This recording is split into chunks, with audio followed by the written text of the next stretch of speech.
Okay, I'm going to try to give 2 talks in 6 minutes. So originally when I wrote this, I figured there'd be lots of people at each table, and it would be a getting to know you exercise, get to know new people, and you stand up and stretch. And so I wrote it about handshakes across the table.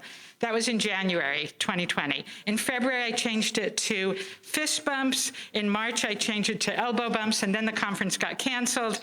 The next year, I changed it to high fives. High fives don't work because the thing about the handshakes is you can't be shaking hands and crossing, they can't cross.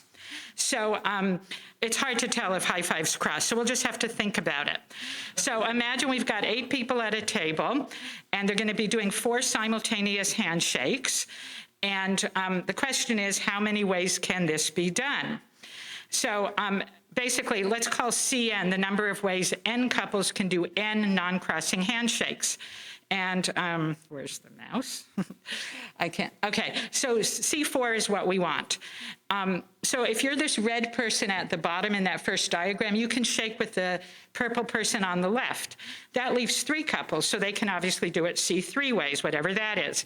You could have gone to the right instead, so we're doubling it. Or you could go 3 people over, and there'd be 2 couples left, so that would be C2, and again, the symmetry, so we double it. And similarly for C3, you can't go to anyone else because you can't cut off an odd number of people on any side. Okay, so for C3, you could go to your next door neighbors.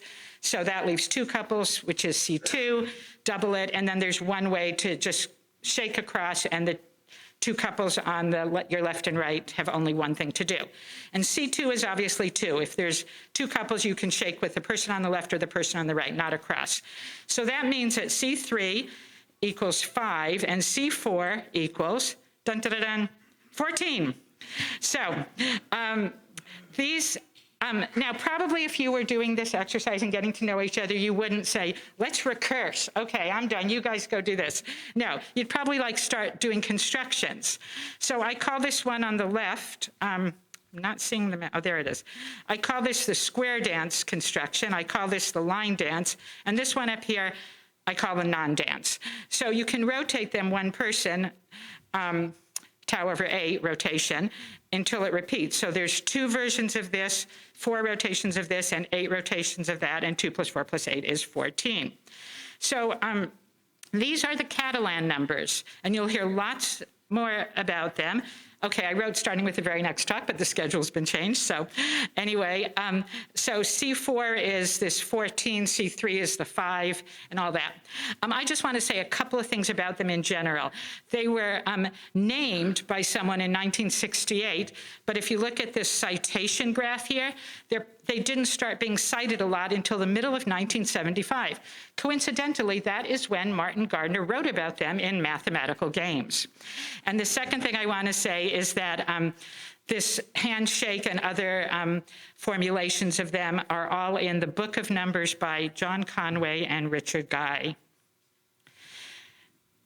So for my second talk, what is special about this set of numbers? There are, of course, 14 of them, but what's special about them? So one way to analyze numbers is prime decomposition, but another way is put them in binary. If I don't finish this part, check the gift in the gift bag. Okay, so if we put them in binary, they only take 8 bits since they're under 256, and in fact, they do take 8 bits since they're more than 127, and since they're even, they all end in 0. But we have 6 more bits, so that's 2 to the 6 possibilities, and there's only 14 of them. So what's the other condition? If you look at them, you'll probably notice that there's, of those 6 bits, 3 are zeros and 3 are ones. And they have the same number. But even that, 6 2 3 is 20, and we only have 14 of them. So how do we get these 14? What's the condition on them? So suggestively, I am going to change 1 to U and 0 to D. So now we have sequences of 8 U's and D's. And U represents up and D represents down.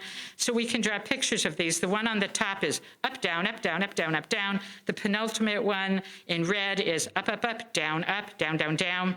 And they look like mountain ranges.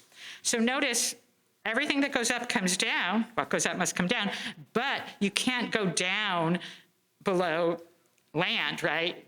These aren't craters, they're mountain ranges. So there's only 14 sequences that work. So I've put them here in the opposite order, so from large to small numbers, and I've scrunched them together. And this picture might look familiar. This is not our logo, but it's very similar to our logo. So if you just change the order a little bit, it gets a little more aesthetic. And if you change it to black and white, it looks a lot more like our logo. But this is not how Scott got it. Scott Kim, he used a slightly different formulation. Gentle reminder, Skona. Order is different. Thank you.